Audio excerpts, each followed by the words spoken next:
Have you ever met someone who seemed confident at first, but slowly felt exhausting to be around? At first they impress you with charm and certainty. But over time something starts to feel off.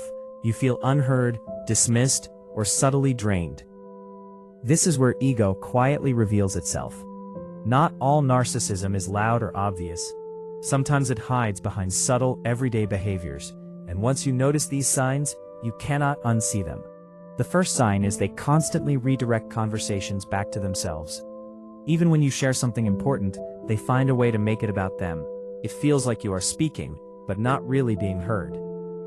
The second sign is they rarely admit they are wrong. Mistakes are always explained away or blamed on something else.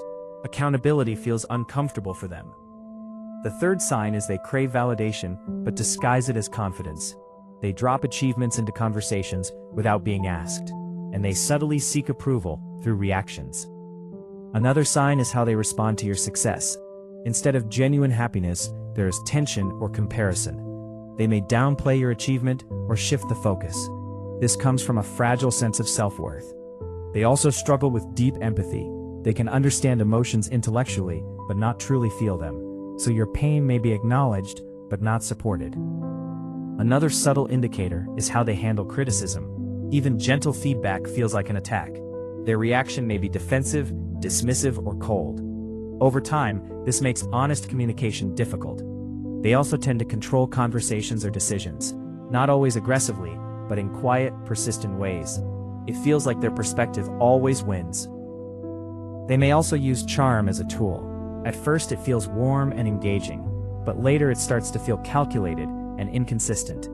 Another sign is emotional inconsistency. They can be kind one moment and distant the next. This creates confusion and keeps you seeking their approval. You may even start questioning yourself, and that is where the real impact begins. Being around high ego individuals can slowly drain your energy. You give more while receiving less. Can you do about it? Start by paying attention to patterns, not isolated moments. One behavior can be human, but repeated patterns reveal truth. Set small boundaries and observe their reactions. Healthy people respect limits, while ego resists them. And most importantly, trust how you feel around them. If you feel consistently drained or diminished, it matters.